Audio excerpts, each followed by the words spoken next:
Hallelujah. Let Lord Jesus Christ shine forth. Good morning, good afternoon, good evening, wherever you are joining. Welcome to live stream with DCCI Ministries.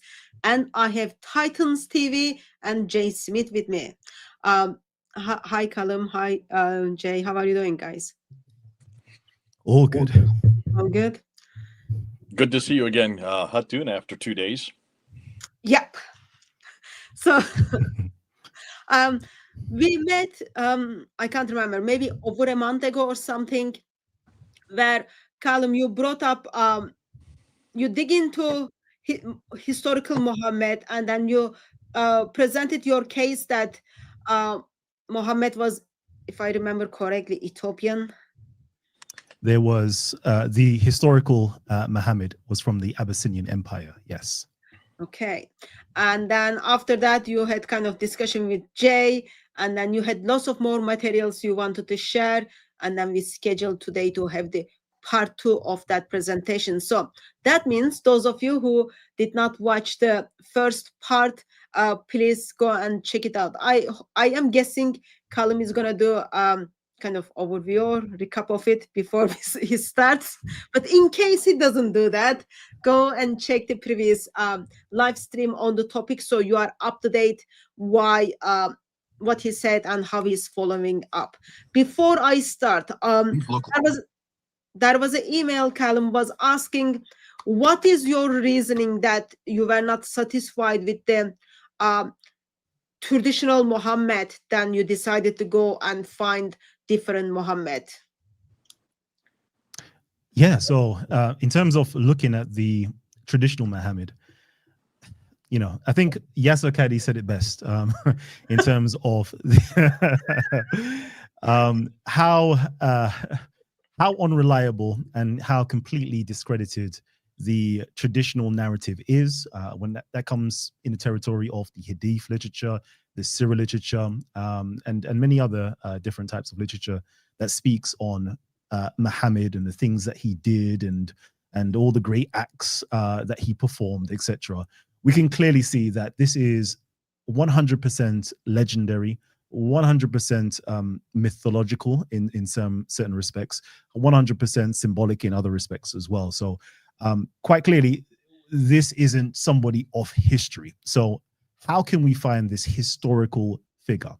So I really wanted to find out who was the historical Muhammad. Was there a historical Muhammad who started the religion of Islam? Was there a historical Muhammad that produced the Quran and the community that followed after him?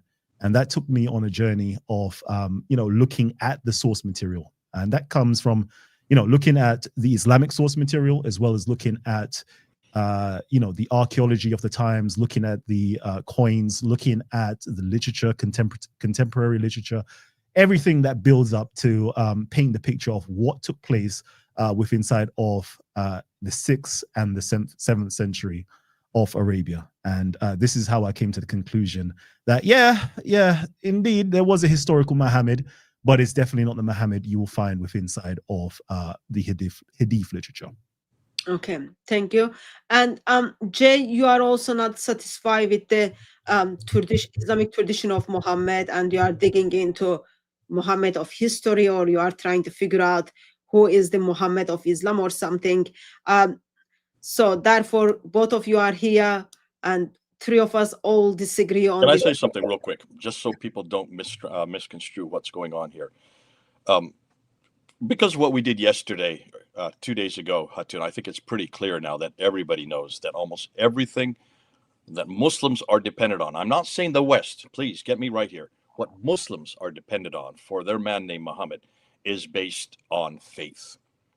We pretty much shut that down. Yasser Qadi really helped us out on July 31st for saying that to his students, because he cannot find anything that is from the 7th century that quotes what Muhammad said or quotes what Muhammad did. If you can't find anything about this man from the 7th century, then of course he is open to suspicion. And that's why Kalam is doing this.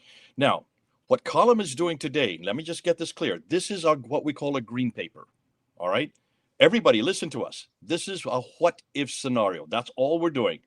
Kalam is not going to say, this is for sure, this has been proven, we now know who Muhammad is, we know where he came from. He's putting it out there as a what if. So what is today? Today is 5th September. September the 5th, 2025. This is what Kalam believes. I'm just here to observe and to listen to him, because at some point we're going to have to find out the Muhammad that finally was chosen, the Muhammad that finally was written down in the 9th and 10th century. That Muhammad had to have come from somewhere and had to have appeared, or at least been someone from which the Muhammad of Islam was clothed. So the bare bones of that Muhammad we need to find at some point, because there is someone named Muhammad or Mahmud, whatever you want to go, that probably did live in the 7th century or even earlier. And we need to, all we're doing is searching for that Muhammad. We may never find him. But what Kalam is doing today, I think, is brilliant. He is at least trying to say, let's bridge that gap. But please, folks, don't get upset with him and don't start hammering him and say, how dare you, Kalam, for believing that you know everything. This is what we're getting in the last 2 weeks from everybody. For me, I'm getting this for having to say, these are what if scenarios. These are green papers. For those of you in America who don't know what we're talking about, in Britain, when the government, the sitting government, wants to release a program that they want to do in the future, they release it, and they release it to the press surreptitiously, and it's a green paper. And then the press puts it out there, and they look and see the reaction of the public to see whether or not that's a good policy, that's a bad policy. If they get a huge reaction that's negative, they don't go with it. So these are, in some ways, that's what we're doing. These are green papers. We're putting it out there. Let people look at it, see if the archaeological evidence and the documentary evidence support what Kalam is saying today. That's what we're going to ask. You look at what Kalam is saying today. Don't get angry with him if he says something that you disagree with. If you disagree with him, find out why he's saying what he's doing, and he's going to be very clear on that today. Look and see where his support is. Did he source it correct? Is he going to the 7th century? As a historian, that's what we have to do as a historian. Let's look at the centuries that surround that time period and see what they say. Now, his interpretation of what he's looking at may be different than yours. Give him the credit to let him interpret the way he is. He does. I think confront him on his interpretation, but don't confront him on what he's doing today. That's all I ask. Yeah, I don't think people are kind of hunting him down for what he's doing. I put together a couple of comments from previous live stream. People are asking, some of them are reasonable comments. Some of them are like not very nice comments, but overall, yeah, people are also seeing, because if I remember correctly, it's not like, okay, this is what I think. Your presentation wasn't in that sense. You kind of put together the references for people to see it and check it. Yeah, and this is July 18th, by the way, that we did this on your site, July 18th. Okay, thank you for checking that. So that's kind of follow-up of that session. Jay Smith just reminded us on the live stream we did on Wednesday regarding how Sheikh Yasir Qadi kind of simply says, we believe the customs of Muhammad because we've got the faith. Kalam, you mentioned Yasir Qadi. Were you talking about the same comment, or you are talking about how the Isnad is being historically, from historical standpoint, is just not reliable at all? Was that your comment, Kalam? Yes, yeah. I think he admits that with inside of academia, they don't take the science of hadith serious like that. Yeah. Okay. Kalam's just talking about the July 9th. Interview. That's what he's referring. He doesn't know about the July 31st, the much more devastating one that he did to his students. He don't know if he knows about it or not, because he just got back from holiday. That doesn't mean he doesn't know. Kalam, go look and see what Hatun and I did 2 days ago. We unpack all of that. Okay. Yeah, so what we will do is we will follow the same structure from last time. I'll give you time to make your case, Kalam, with your PowerPoints, all that. And then once you make your case, there will be kind of open discussion between you and Jay Smith, since both of you kind of are not happy with the traditional Muhammad. And meantime, those of you who are joining us in the chat, it's good to have you there. So if you want to get my attention and then comment on what has been said, kindly tag DCCI Ministries, and then I'll make sure I'll bring your comments and questions on the topic to the speakers, and then we take it from there. So Kalam, whenever you are ready, let me know. I'll put up your PowerPoints on the screen. Okay. And just before I begin as well, everybody who's watching right now live, do me a quick favor. If you support DCCI Ministries and Profanda Films, and of course Titans TV, just hit the like button right now before we actually start off with the presentation. Then I'm going to ask you again to actually hit it. I'm going to ask you again to just hit it again and make sure you share it with a friend because it's going to be packed with information. Thank you. All right, perfect. So over here, the last presentation was to do with rediscovering the Abyssinian origins of Islam, and we went into the historical Muhammad. Today, this presentation will be going into the historical king that was attached to the Muhammad of the traditions and find out who he was actually and who his story was based off in actual history. I love this. I've got in green here. It says here, Tarikh al-Rasul wa al-Muluk. And that basically means the history of, the apostles and the kings. Because anytime they were writing histories, they always started off with the kings and the apostles. And already we've spoken on the apostle, which is Muhammad. And today we'll be going into further depth of this king. So as a quick recap, I'm going to just, tell you guys the last thing that we did. I brought forward the Abyssinian Muhammad thesis. And the thesis goes a little bit like this. There was an historical Muhammad that the Muhammad of the Islamic traditions narrative was based on. The apparent split between the historical and the traditional Muhammad was caused by the numerous political parties and propagandists inventing, fabricating, and suppressing stories and reports to further their own agendas. Now, in that being said, the third of it right there, it's for some Muslims, or for some people, you may think that is a controversial statement, but if you open up any Muslim or Islamic academic book on hadiths, such as a textbook of hadith studies, they themselves will tell you this, that there was a lot of forgery that was taking place. So literally open up that book, page 2 and 3. It says here, personal motives, sectarian bias, political, scholastic, and theological factors had been known from very early times to have prompted misguided individuals to fabricate hadith in order to advance their particular and partisan objectives.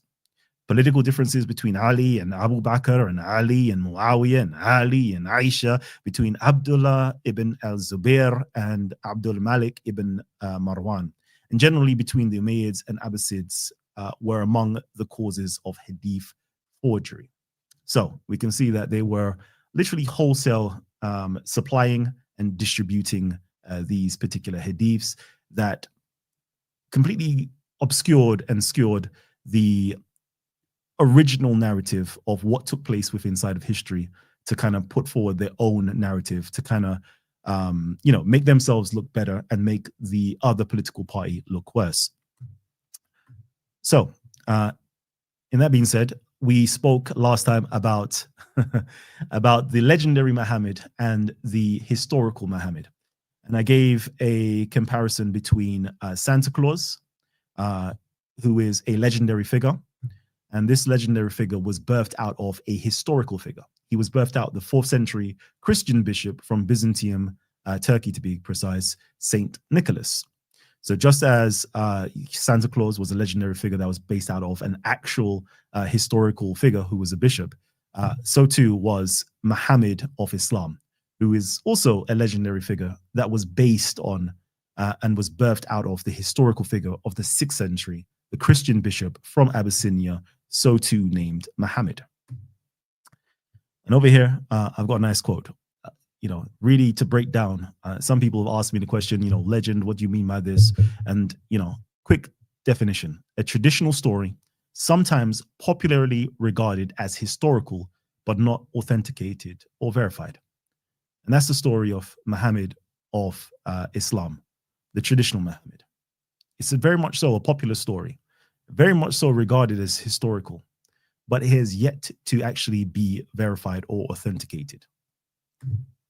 And a quick example of this is, if I was to ask you, when was Muhammad born? Most of you would parrot off, his timeline as between 570 and 632. Again, it's cute, it sounds good, but this isn't completely accurate. This is something that came about, I think it was in the 1800s, but in all reality, even up till the 13th and 14th century, there was a question of when was Muhammad born? And the good Professor Kister has literally collated a lot of this information for us to show that the various different reports of when Muhammad was born ranges to roughly about 100 years. There's 100 years of when was Muhammad actually born. So let me give you an example here. It says here, the Prophet Muhammad was born 10 years after the elephant, 23 years after the elephant, 15 years before the elephant, 15 years after the elephant, a month after the day of the elephant. Al-Kalbi says 23 years after the day of elephant.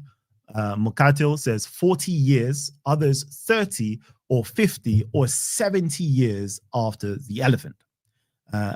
Going over here, says 40 years after the year of the elephant. Some say that he was born 15 years before the elephant. Some say 40 days or 50 days. Some say 30 years before the elephant. And finally, some say that there were 10 years between the expedition of the elephant and the mission. So as you can see here, there was some period, year of the elephant. Muhammad was said to be born, for example, 30 years before the year of the elephant. And then there is other example here to say that he was born 70 years after the year of the elephant. That's a whole century that we have to look for the Muhammad of Islam. Okay. And I'm just showing you that a lot of people are looking for Muhammad, number one, in the wrong century, because we're looking for Muhammad in the 7th century. But how do you know he's in the 7th century? How do you actually know he was born in 570 AD? In fact, they say that he was born in the year of the elephant, and they put that down to roughly in history, in terms of archaeological finds and inscriptions underneath Abraha. They place that at roughly 548 or 545 or 550 AD. So it's like, if you're saying 570, but the year of the elephant, according to or the year the Abraha had expedition, that wasn't in 570 at all. That was much earlier. In fact, another presentation I will do, I will even show you that the year of the elephant is nothing to do with Abraha, but it's quite potentially to do with the king of Ethiopia at the time, who was Caleb. And that took place in 531. There was a whole writing about this within inside of the Greek literature itself, showing you that there was a whole pomp around an elephant and the king, Ethiopian king, etc. And that took place in 531 AD. So which year of the elephant are we talking about? Which decade was he born in? Nobody knows. Nothing here has been verified. Everything that we talk about to do with Muhammad of the traditions, none of it has been verified at all. Academia calls it the tentative dates of Muhammad, i.e. 570 to 632. And these are just dates that they use as a template that we can work on, because they have yet to verify that he even existed, and he even existed during those years.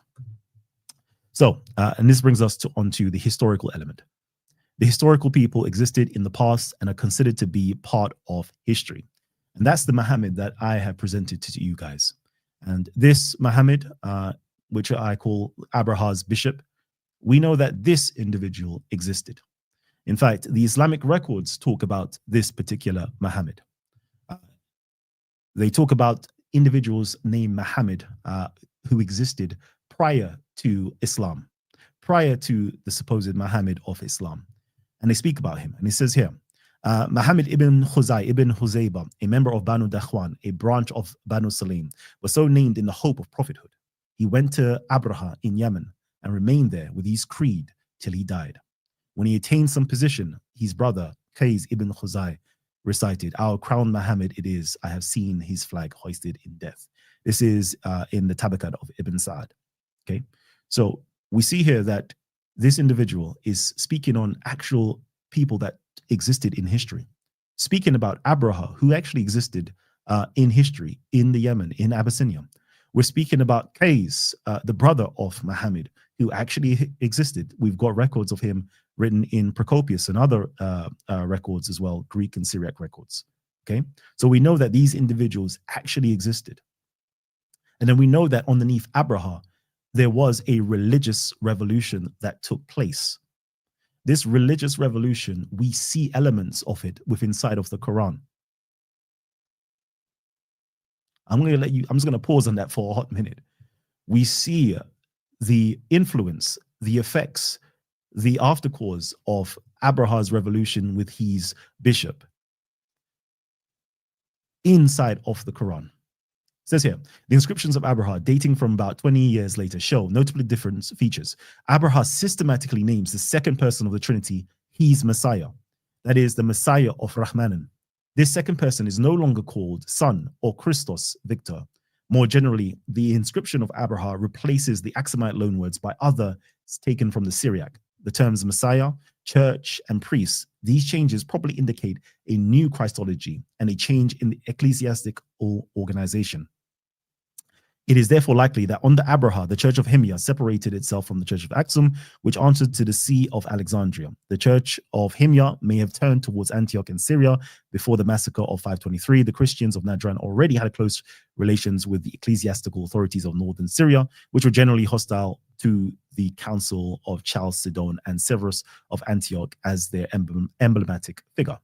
So we see that during the time of Abraha, there was a whole change within inside of the Christology. There was a change within inside of the ecclesiastical organization. And there was this new bishop that was crowned that initiated all of these changes.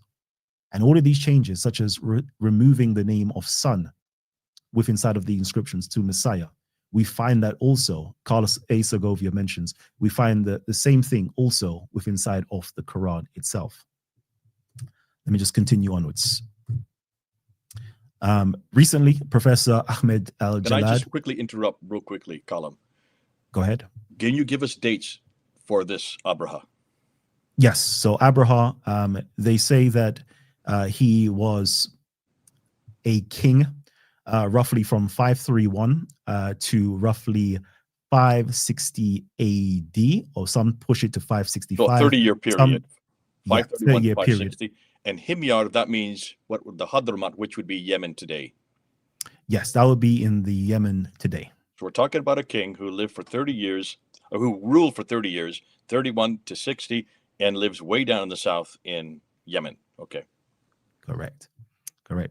And we see that, again, Professor Ahmed Al-Jalad, finding new inscriptions from that time period, sees that there was a pre-Islamic basmala actually in existence that says Bismillah al-Rahman, Bismillah, Rahman, Rahmanan, Rab, Samawat, etc.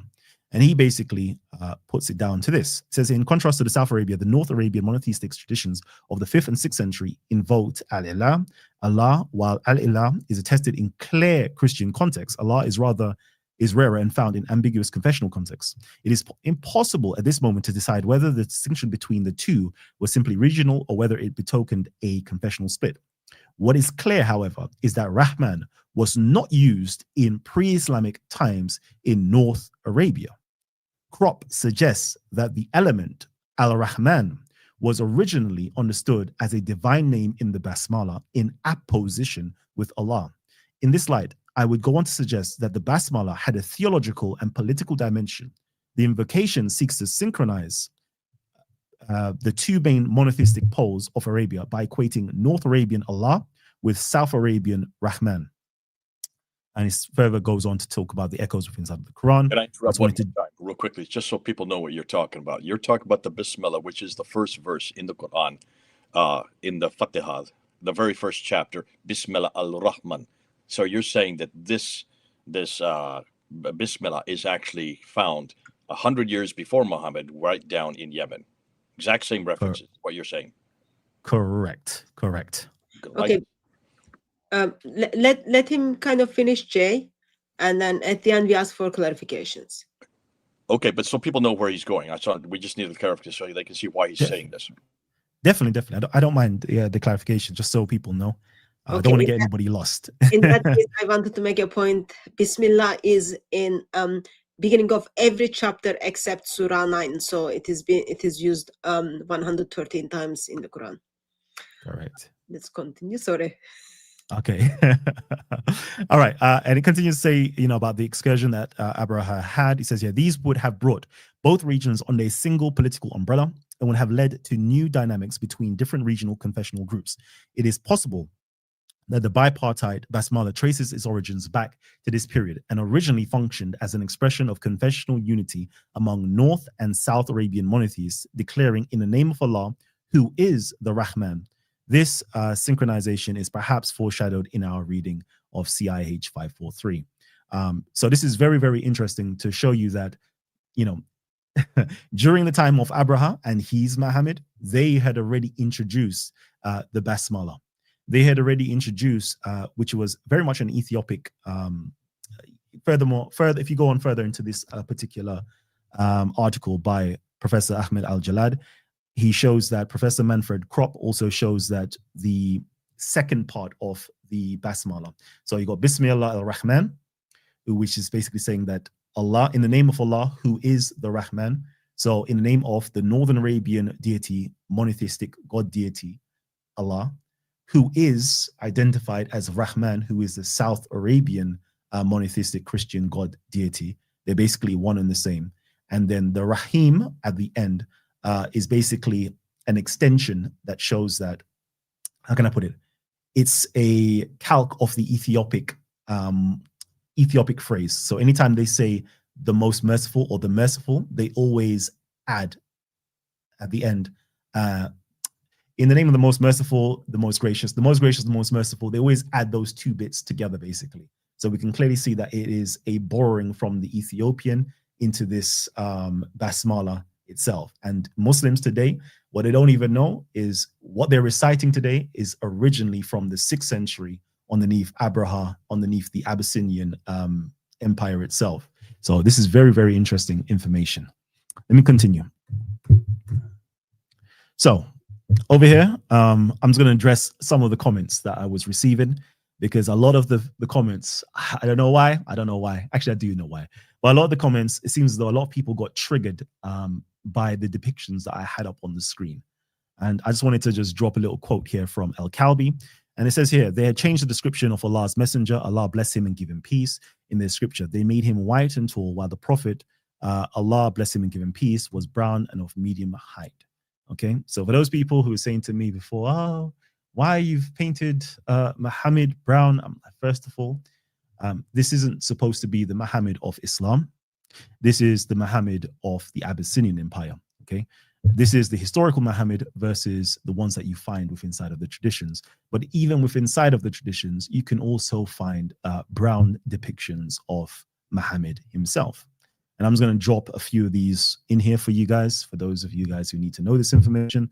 Messenger of Allah was of average height, neither tall nor very short. He was good build and brown in complexion. And over here, it's in the Arabic, Asma al-Laun. So if you want to drop that to your Muslim friends, drop that to your Muslim friends. For those people who have a hang up with the complexion of Muhammad must be white, I will say you can find him also being brown within inside of the Hadith literature. Again, it says here he was wheat colored in complexion, but over here, if you know Arabic, you see here again Asmar in complexion, meaning brown in complexion. And all of this stuff you can find literally on sunnah.com. Just type in the references such as Jamia Tamidi, such as the Shama'il Muhammadiyah, and again in the Shama'il Muhammadiyah, where it mentions him being wheat colored complexion, which really again is Asmar again. So that's one thing for those people talking about the brown skin of Muhammad. It's there also. Others saying, but why have you made him into a Rastafari, what's it called? A Rastafarian or something like that? Oh no. I was like, listen, I don't know. Why do I always have to get a stick for actually putting up a brown image with rocks? Like, I'm telling you, with inside of the Islamic literature, in fact, with inside of rock inscriptions and other things like that, you will see depictions. They will have rock arts, and they will show you men in locks. They will show you the women with braids in them. So like, it's not me making these things up. You can just literally go and find it literally on the artwork, and you can literally find it within inside of the Islamic literature itself. So locks hanging down to your shoulder, 4 side locks. on his head. He was stuck together with gum. His hair was stuck together with gum. So they basically locked his hair and seventh one, sorry. And his hair was stuck together with gum as well. So like different hadiths clearly depict him as having locks, clearly depict him as having locks that was actually stuck together with gum, and clearly depicts him as having brown hair. But in fact, I'm not even going to talk about the Islamic Muhammad. I'm just showing you that the Islamic Muhammad is also described and also pictured as brown skin with locks. But this depiction I've got here is meant to be the Abyssinian Muhammad, not the Muhammad that you find within inside of the traditions. Cool. So let's actually get into the actual meat of this particular presentation today, which is the Abyssinian king thesis. Okay. And it goes a bit like this. The narrative of the legendary Abyssinian king that supported Muhammad was based on the historical Abyssinian king Abraha, who supported the historical Muhammad. I'm going to repeat that again. The narrative of the legendary Abyssinian king, also known as the Negus or the Najashi, that supported Muhammad was based on the historical Abyssinian king Abraha, who supported the historical Muhammad. The Umayyads suppressed and obscured the historical Abyssinian king's identity and narrative to further their own political agenda. The Islamic theologians linked the report of King Caleb and his elephants with Quran chapter 105 to 106, inventing a story of Mecca and Quraysh primacy, whilst transferring ownership of elephants to Abraha, demonizing him and his South Arabian companions. Ibn Ishaq further solidified the obscurity and demonization by inventing the mythos that Muhammad was born in the year of the elephant, causing a chronological paradox. So let's go. Okay. So in today's presentation, I'm just going to go through exactly what you'll be seeing. And right here, you're going to go through all the Abyssinian origins. So we're going to go through the king, the country, and the empire. And hopefully, I want you guys to give me some pushback in the audience. I want you guys to go back and actually research this information, because that's the only way we're actually going to get sharper with this information. That's the only way we're going to learn from this information. I'm not going to say that I know everything. You guys can actually teach me a thing or two as well. So it says here, where is the historical Abyssinia? That's number one thing that I'm going to go through with you guys. The extent of the Abyssinian Empire. Who is the Abyssinian king? The biography, analysis of the Islamic Negus, and the historical versus traditional evolution demonstration. So let's start off with this one. I have to debunk the Ethiopian myth, because a lot of the times I see everybody going wrong with this information. And it's like, with history, we're dealing with chronology. We're dealing with a time frame, but we're also dealing with geography. We're actually dealing with a region. Where did all this take place? And in what time did it take place in? And then further upon that, what was the power structures in place? What was the economy like? All these things here really, really matter. And I love Patricia Crone, because she was the one who got the closest to identifying the historical Abyssinia. She writes about the problems within inside of the literature. It says here, Ethiopia is a problematic case.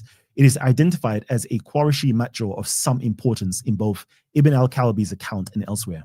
Yet there is practically no concrete evidence on the trade in question. One story has traders return from Ethiopia via the Yemen, but some hold the traders in question never to have gone further than the Yemen. So I'm just going to show you the whole point of showing you guys this, because I've done this before, and people's like, I don't get it. The point is that where people think Abyssinia is, they think it's over here on the left. Okay, where Aksum is, modern day Ethiopia. They think that was the Ethiopia that was described within inside of the Islamic literature. And I'm just here to tell you guys, nope, this area, this Aksumite area here, is not the same as the historical Abyssinia, which is in South Arabia. And this is very important, because if you don't know the geography of the place, you're going to be talking about completely the wrong thing, and you're going to be searching for things that you will never be able to find, because you're just looking in the wrong places, full stop. It says here, there is no information on where the traders went in Ethiopia. Okay, so she's saying there's nothing. We can't find anything of this trade in Ethiopia over here. The name of Adulis, the famous Ethiopian port, is unknown to the sources on pre-Islamic Arabia and the rise of Islam. The tradition also fails to mention Aksum. In fact, it would seem to be wholly ignorant of Ethiopian place names. Another possibility, she says, would be that Meccan trade with Ethiopia was not a trade with Ethiopia at all, but rather one with Yemen under Ethiopian rule. 100%. If Habasha here meant Abyssinians who happened to be in the Yemen rather than Abyssinia itself, the claim would be less odd. I'm with you. And I'm so much with you that even modern day scholars have come to that conclusion as well, where they realize by going back into 6th century works and writings. It says here, Stephanus of Byzantium, quoting in his Ethnica from the 3rd book of the lost geographical work, Arabica of Uranius of the 1st century, mentions the Abyssinoi, the Abyssinians basically, an Arabian people living next to the Sabians together with the Hadramites. The region of the Abyssinoi produced myrrh, incense, and cotton, and they cultivate a plant which yields a purple dye. It lies on a route which leads from Zabid on the coastal plain to the Himyarite capital of Zafar. For that reason, Hermann von Wissmann located the Abyssinoi in the fertile and rainy mountain regions of Jibal Hubeish, to the northwest of present-day Ib. Ib is here, northwest of thing is where he said it was. Okay. There are, of course, other place names in western and southwestern Yemen formed from the nominal root Habish, which could likewise be compared with the Greek Abyssinoi. The district around Jebel Habashi in the western part of the Huraria to the southwest of present-day Taiz. It can be assumed that the Habasha, who immigrated from South Arabia into the northeastern Africa, are the Abyssinoi of Uranus, who settled either in the region of Jebel Hubeish or in the surroundings of Jebel Habashi in southwestern Yemen, the inhabitants of which are called Al-Ahabish up to now. So the people over here are still called Habashi or Ahabish. And this can be found in the Encyclopedia of Ethiopica, Volume 2. So it's all there. Okay. So as I said, it's very important to actually know where are we talking about when I'm talking about the Abyssinian origins of Islam. Again, I am not talking about over here in Ethiopia. It would be nice it was from mainland Africa, but nope, it's not from mainland Africa. These people were from the South Arabian Peninsula, and those were the Abyssinians that did a lot in terms of conquering. And, when you hear everything written about them within inside of the Islamic literature, is these South Arabians who were of Habashi descent that they were talking about. And of course, this area inside of Ibn Isak's Sirat, they were also called God's country. This is the country where God supposedly dwelt. Now, all of this is very important to actually understand that region, Abyssinia, being a country, also had an empire that spanned the whole of the Arabian Peninsula inside of the 6th century. Okay. And we find here in one of his inscriptions, Abraha's inscriptions, it says here, Abraha victorious, and it has a cross. It says here, King Abraham, king of Saba, of Zuraidan, of Hadramat, and of Yemenat, and of the Arabs in the upper country on the coast, has written this inscription when he returned from the country of Ma'ad, when he seized the Arabs of Ma'ad, taken at Muhadirun, chased out Amir, son of Muhadirun, and seized all of the Arabs of Ma'ad, Hajar and Khat, Tay, Yathrib, and Ghuzam.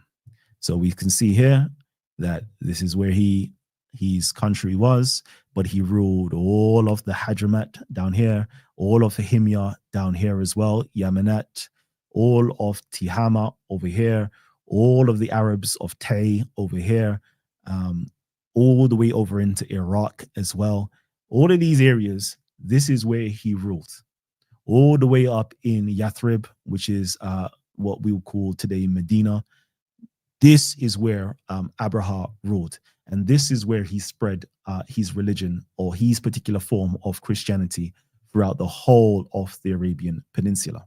And I think it's very important to actually just know this. This is what was taking place within inside of the 6th century, within inside of decades, let me say that, within inside a decade even, because most Muslims will tell you that Muhammad was born in 570 AD, and this was taking place, Abraha supposedly died and he spread his religion roughly around 560 AD. So within a decade of Muhammad's birth, okay, of the traditional narrative of Muhammad's birth, Christianity from the Abyssinians was spread throughout the whole of Arabia. Throughout the whole of Arabia, his form of Christianity was spread. So the notion that, Arabia was polytheistic and pagan and so forth, academics today say, no. From the 5th century onwards, we don't find any pagan inscriptions within inside of Arabia at all. Everything is actually monotheistic. And I would say, and this so monotheistic could be Judaic or Christian, but I would even push it and say, no, the majority of these inscriptions are actually Christian when you look at the language that's being employed of mercy and forgiveness and the day of judgment, etc. Okay. So let me just quickly go into this now, because we've done the country, we've shown you the empire of Abraha, and let's actually go into the king himself. Let's go into King Abraha, who is actually written about within inside of the Islamic literature as the Negus, as this, legendary king that we can't find within inside of history. But fortunately, I found him, and I found him as being Abraham. So one of the first letters that's actually written was by Urwa al-Zubair to Abdul Malik in terms of learning about the narrative of Muhammad. And it says here, when that befell Muslims, the messenger of God commanded them to depart for the land of Abyssinia. Okay, so most times when people hear this, they usually go to mainland Ethiopia to look for this particular king. But we know now that this Abyssinia, the land of Abyssinia, is not in Ethiopia at all. It's actually in South Arabia. In Abyssinia, there was a righteous king called the Negus. None were oppressed in his land, and because of that, word of his righteousness spread.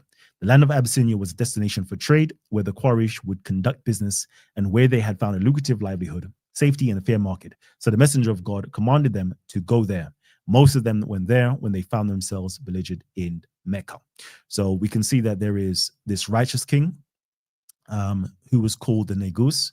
Negus, within inside of the Ethiopic language or the Ge'ez language, literally just means king. Okay. So we see that the followers of Muhammad was told to go there. Very interesting, though. Very interesting. Of all the places to go is Abyssinia. It says here, we find out about Abraha within inside of the Islamic literature as well. Okay, so we have this legendary king called the Negus, right, in one place, but we also find out about Abraha, and we also find that he is also the king of Habash, i.e. Abyssinia. It says here, Ibn Ishaq gives a different version in his Mubtada. The grandson of Abraha, the king of the Habash, i.e. Habasha, Abyssinia, Aksum al-Saba came as a pilgrim to Mecca, etc. I'm just going to skip. It says here, another quote here, Abraha summoned the Qurayshi merchants and asked them, have I not allowed you to trade freely in my country in order to protect you and to treat you honorably? They replied, yes. And it shows, I'm just showing you places that basically Abraha is also described within inside of the Islamic literature as being a king of the Abyssinians. He's also, talked about of, allowing Qurayshi or these Qurayshi people, these Arabs, to actually trade within inside of his country, and they were prosperous inside of this country. He protected them, etc. Just like the legendary Negus story. And we also find out at the bottom that he treasured equality amongst. Basically, he was a very just and equal person who lived a very righteous life within inside of the Islamic literature as well. So that's just to show you within inside of the Islamic literature. But I wanted to do more than that, because that doesn't do anything to me, because Islamic literature, as we know, is not very trustworthy. So we find within inside of the Islamic literature, there is a biography of this particular Negus, who helped and aided the Muslims. When Muhammad had just got his revelations, just got his first few followers, roughly 3 years later, he was being belligered in Mecca, and they didn't know what to do because they were being bullied and boycotted. So the first thing he did was send them off to Abyssinia to this legendary king. And his followers stayed there for approximately 15 to 18 years. Like, that is a long time. That is a long time. And to me, it shocks me that not much studies has gone into learning more about what was taking place, that, the first followers of Muhammad went to Abyssinia, of all places, and he knew about this king. He knew about, they will be treated fairly. But nobody's asking these pertinent questions. Why? And we'll find out why shortly. So over here, we have the story of the legendary king, that he was a person who was a slave who became a king. This is the legendary king of the Islamic narrative. It says here, accordingly, they went to his uncle and said, either you must kill this young man or you must exile him from among us, for we are in fear of our lives because of him. He replied, you wretches, but yesterday I slew his father, and am I to kill him today? But I will put him out of your country. So they took him to the market and sold him to a merchant for 600 dirhams. They later threw him into the boat and went off with him. Okay. It continues, but I'm just going to hold it right there. So we see that the legendary king that's written about within inside of Ibn Ishaq was sold into slavery, but then became a king once more. Now, what about actual history? What do we find in actual history? We find that this particular king, Abraha, was a Christian, but he was sold into slavery of a Roman citizen who was engaged in the business of shipping in the city of Adulis in Ethiopia. So my thing is, like, when we look at what the Muslims say about this legendary king, and we try to find this legendary king within inside of history, the only person that has the same parallel as this legendary king is Abraha within inside of the Ethiopian records and within inside of Christian literature. Again, we find out a few other things. We find out that there was a Christological revolt for this legendary king. We find that he, his people basically said that, you've left our religion. You've forsaken our religion, and have said that Jesus is a slave. And then they ask him, then what do you say about Jesus? We say that he is the Son of God. So we see here that there was an issue in terms of Christology for the legendary king, for the legendary Negus. They talk about him they put forward that he said that he was a slave, where they say that he was the Son of God.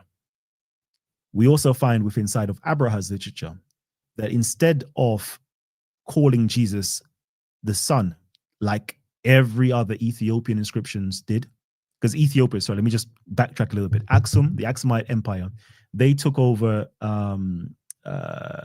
the Abyssinian, they took over the Himyar, Arabia, already roughly around 500 AD. They already taken it over. They already started building churches. They already started Christianizing the whole area. And every single king underneath the Aksumite Empire, they all followed a particular formulaic inscriptions identifying, God the Father, God, Jesus the Son, and the Holy Spirit, etc., etc., etc. So we have all of those inscriptions. But when it comes to Abraha's inscriptions, we see a dramatic change. He no longer refers to Jesus as the Son of God. Rather, he refers to him as the Messiah, or the Messiah of God. So very interesting that the same type of Christological issues that the Negus had, Abraha had. Very interesting parallels. We also find that, again, we find out that the Negus was supposedly a righteous king. And then we find also within inside of, the life and works of Saint Gregentius, we also find that Abraha was said to be a very righteous king. It says here, and it said before that he was possessed by his divine zeal. He was constantly giving alms to the weak and orphans and widows, and he dissolved every unjust contract, lifted every wicked sentence, and demanded handwritten guarantees of safety from his noblemen, not to do injustice to the poor, nor to deprive someone of the right he possessed, to give it to somebody else who did not possess it, and to condemn the innocent. And those that trampled the law of God and the orders of his majesty underfoot, he executed by the sword and the depth of the sea. And as some people say, he did not spare from the revenge of the law of God neither an official, nor a poor man, nor any other person, so that for this reason he was feared, and all were full of awe for him. So this is Abraha that they're speaking about here. So we can see that the things that are spoken about, the Najashi, the Negus, all relate back to Abraha. And if I was to say to you guys, right, there was a British king.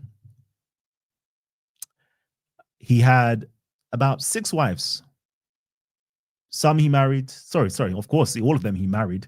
Some he divorced. Some he beheaded. And some, one outlived him. And if I was to ask you guys, who was this British king? What would you guys say to me? I think everybody here would say, of course, that's Henry VIII. So it's the same principle. What I'm saying here that is, we have all of these things. We have him being a just king. We have him here being a person that had a Christological revolt, a Christological change. We have him here being a slave that became a king. All of these things here, like nobody within inside of the Aksumite or Ethiopian history, the Abyssinian history, Arabian history, none of these, nobody lines up with those particular points or these points of parallels. Nobody lines up at all. The only person that lines up is Abraha. So for me, again, and I'm open to be wrong, for me, the only person that this king that is written about within inside of the Islamic literature is none other than Abraha of history. Let me just continue. Now we see also that there was a Southern Arabian versus Northern Arabian divide. And there was a perversion of Abraha's image. The Arabic Muslim traditions present a different picture with many details given to Abraha, the standing of a great Arabian king, while others turn him into a presumptuous and sacrilegious king, punished by God for having attacked the temple of Mecca. The positive elements are obviously of South Arabian origin in Yemen. Abraha, whose name was included in the genealogies, was considered a legitimate king. The perversion of Abraha's image probably has its basis in the traditions of Mecca transmitted by the theologians of Islam. So we can already see that there was already a perversion taking place, a change taking place within inside of the history of Islam, where they initially, the South Arabians really hold him in a very high regard, whereas the North Arabians, haters, really tried to pervert his image. And we can see that perversion of his image. I was going to play this. I might still play it, but let me see if I can play it. I'm not too sure if you can hear it, so I won't play it out loud. So basically in there, could you hear it? I can't hear it. No. But Cool. I can find the video. I think I should have a clip of it if you want. Nah, I don't think it's not necessary at all. It just basically shows that academics today basically completely discount the story of Abraha's elephant expedition into Arabia, completely discredits that. It shows that this was a story that was made up, and that Muhammad wasn't actually born in the year of the elephant, wasn't born in this time period, and it was a story that was made to basically villainify Abraha and the South Arabians themselves. So there's 2 videos that basically went through that. Sean Anthony with Gabriel Said Reynolds, and another one with Sean Anthony as well.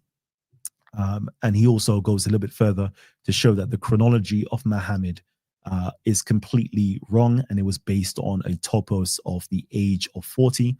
So a few people have actually written on this. I believe Lamins and who was the other person?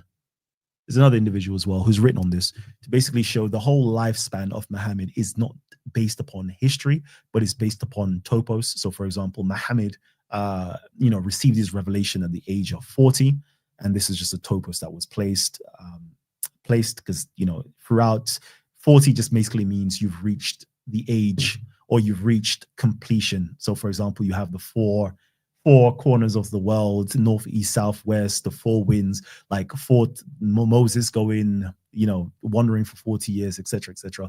40 is basically a topos to show that you've reached the age of fulfillment. And then it basically breaks down as well in terms of 10 years being spent in Mecca and 10 years being spent over in Medina. This is all to do with symbolism and symmetry, to basically not give credence to one city over the other. So, 10 years plus 10 years, that's 20 years, plus the 40 years Muhammad was until he reached revelation, that's 60 years. And then there's some places where they add on the extra 3 years, and the extra 3 years is to do with him being in occultation and not being out publicly preaching. So all of this stuff is really, how can I put it? It's really symbolism, and it's really myth making, and it's got nothing to do with history. It's completely ahistorical as well. So for me, like, you can clearly see that everything that you think you know about Muhammad from an academic standpoint is completely made up as such, completely made up. His chronology is made up, i.e. when he was born was made up. How long he lived for, i.e. 60 to 63 years. All of these things were completely made up, and none of it is actually historical at all. Sorry, did someone want to say something? Okay, so just to continue, just to show you that the preservation, so we have the perversion of Muhammad's image, Abraha's image, which we could find in Ibn Ishaq, but then we also have the preservation of Abraha's image. And in Al-Jahiz, he basically describes him as this: Abraha is the greatest king. And another one praises Abu Yaqsam as surpassing any immortal creature, if ever there was one. So it's very interesting to see here that, Abraha was actually praised, I would say even more so than Muhammad was even praised by certain Muslims, certain South Arabian Muslims or Black Muslims. They praise Abraha to a great extent, to say that he even surpassed every immortal creature if there ever was one. Okay, so it is very interesting to show you that, like, we only see a particular narrative. We're only given the northern narrative, or the Umayyad and the Abbasid narrative, when there are various peripheral narratives out there that speaks of a different Muhammad and a different relationship that these people had with these individuals in the past, such as Abraha, where he isn't this villainified person who was struck down by God with birds of clay and all these things here, but rather he was actually somebody who was highly esteemed. So this is a completely different narrative of Islam that we never really get to hear about. And then quickly, just to show you that there was a suppression of the Southern Arabian narrative. Yeah, again, it says here that the Sirah Maghazi literature of Aban ibn Uthman. So Uthman was the third caliph. Yeah, third caliph. The third caliph's son, Aban, he's Sirah literature. This would have been the first Sirah literature before Ibn Ishaq's Sirah literature. Unfortunately, it was confined to the fires. I'm not going to read through everything here because it's quite lengthy. But basically, it says that the Ansars played a very prominent role within inside of that Sirah literature. They were glorified a lot, but the Umayyads had problems with the Ansars. These were a Yemeni tribe, yet again. They had problems with them, so they didn't want that information to get out to the Syrian soldiers. It says it right here, actually. The Caliph Abdul Malik was irate upon hearing Suleiman's proposal. He quipped, "What's the use of you disseminating a book of no benefit to us? You'll teach the soldiers of Syria about matters which we have no desire for them to learn." His trepidation thus confirmed. Suleiman burned the copies of Aban's book. So it's quite interesting that we get a certain narrative of Islam. We get a certain narrative about Muhammad and the things that transpired. And it's only coming from the Umayyads and that strand of information that they wanted released. Whereas there were other information that were from the Yemenis, that were from the Ansars and other individuals that were completely burnt and people were beaten if they even were uttered certain stories about what actually took place. So very interesting stuff. I think here just showing you that the Ansars were a black tribe from the Yemen. So when it says here, when the short black men took flight, he met us, the Ansars. He spoke in praise of the Ansars and mentioned their trials with the apostle and their position among the Yemeni tribes.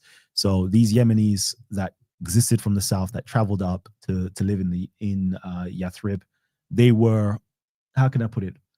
They were sidetracked for a lot of within Islamic times because they wouldn't do certain things. So, for example, if you ever heard of the Ridha Wars, they didn't want to participate in the Ridha Wars. So they got sidelined from very early on. They got sidelined again during the Umayyad period because they wouldn't back the Umayyads yet again. And they got sidelined again because I think they were on the side of Uthman's killers and they supported Ali as well. So it's very interesting stuff to know that there were various different peripheral narratives, such as the Shiite narrative, the Mutasilite narrative, the Kharijite narrative, that we don't really hear. We only hear what Jay would call the standard Islamic narrative. I try to be nice and say the dominant Islamic narrative, because I've got a few friends that are Shia and others, and they will say to me, but Kalam, man, you can't say that because we have our own narrative, and the Sunni narrative, we don't classify that as the standard narrative. They are usurpers. So I'd rather use, the neutral, friendly version of saying the dominant Islamic narrative or the Sunni narrative. Those are the ones that we hear about, and the other narratives are completely sidelined. So over here, I just wanted to show you guys that there was a generational shift in terms of the original Muhammad story and how it changed throughout the years. So we have the original Muhammad story, which is to do with the historical Muhammad. And the historical narrative goes like this. Muhammad and his tribesmen went to Abyssinia in the Yemen to King Abraha. So we have records of that. But then we see that it starts to shift. So for example, Urwa, Muhammad sends his companions to the land of Abyssinia, although he himself never went. So the historical narrative is Muhammad and his tribesmen went to Abyssinia to the king Abraha. Urwa's narrative to say that the companions of Muhammad went to Abyssinia to an anonymous king, so they don't make mention of the king, and they remove the narrative that Muhammad went as well. But in Zori, it shows that Muhammad indeed went into Abyssinia or Habasha, the Habasha markets in Tahama. So we can see that he had a business relationship with inside of in Habasha territory, which is very interesting. Then we go again into the tertiary view, which is the Ibn Ishaq narrative. Ibn Ishaq's narrative completely shifts. It shifts to the point that Muhammad no longer goes to Abyssinia. He no longer goes to do trade there, but rather he goes to Syria. Okay. So now there's two narratives that he goes to Syria twice rather than going into Abyssinia, which was the earlier narrative. Then we find that there is a fourth generational shift where Al-Waqidi talks about them going again to Syria, but he embellishes the story. He adds other people that were involved, etc., etc., etc. So all the sources are basically there, but don't take my word for it. You can literally pick up Sean Anthony's book, Muhammad and the Empires of Faith, and he basically outlines everything there. Let me just quickly see this bit. He highlights everything there from pages 69 to 73, and he goes through everything to show you how it all shifted, how they changed things, and where we are today, basically. So quickly reading through this, it says here the transmitted two scholars, Zori and Ibn Ishaq, is just showing you that we can securely date, relate to one another in instructive ways to allow modern historians to gain insight into how the narratives about Muhammad's trading journeys evolved over time. It says here, Khadija hired Muhammad as her surgeon, as as her agent. This second journey took him and another hired agent southwards to Habasha, a market in Tahama, where he met considerable success while conducting business on her behalf. Khadija, however, the events differ entirely in scope and significance. Ibn Ishaq's narrative of these two journeys mark a profound generational shift. These two journeys were both imagined and retold as more lavish narratives, which play an increasingly greater role in the articulation of early Islamic prophetology. The two men do not travel south to Habasha, but to Syria. And Khadija now promises to pay Muhammad a wage in excess of what she gave any other merchants in her employ. Okay. The tradition was, of course, a manifest forgery, shot through in anachronisms, a fact already noted by some medieval Muslim hadith critics. So in there, you can clearly see that there is an earlier narrative of Muhammad going into Habasha in the south, but then, you know, the following generation, he now goes to Syria instead of Habasha. Then in the following generation, there are so many anachronisms that even hadith scholars have to say, nope, this is a forgery as well. So it's very interesting to see how the stories evolved, changed, and distanced themselves away from Abyssinia, which was the earlier original story of the historical Muhammad, to it being further and further away, where it's no longer related to Abyssinia. Now it's all the way up in the north into Syria, and that's where Muhammad supposedly traveled to. So very interesting stuff there. And then finally, just to conclude everything, you can tell my throat is going. I need something to drink, like water, proper water to drink, because it's a long presentation. So forgive me if the energy ever does dip. And again, if there's anything in here that you think is wrong, I'm open to being criticized. So please just leave your comments down below and let me know what you think is wrong or what you think is right. And I'll definitely respond to them as well. So in conclusion, the rediscovering the Abyssinian origins of Islam. Hopefully I have convincingly showed you guys that Abyssinia is not actually in Ethiopia. Okay, so ancient Abyssinia is not actually in mainland Ethiopia in Africa. You know, we don't have nothing to do with that, Africans. It's actually in South Arabia.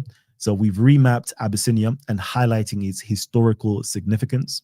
We've showed that Muhammad and Negus narrative is based on the historical Muhammad and King Abraha narrative. The northern Arabs demonized King Abraha and his southern Arabians.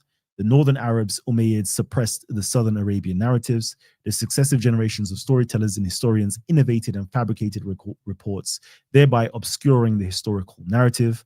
The byproduct of the above resulted in the subversion of the Abyssinian Christian origins of Muhammad and his religion to the co-opted and corrupted version of what we have today, which is Islam.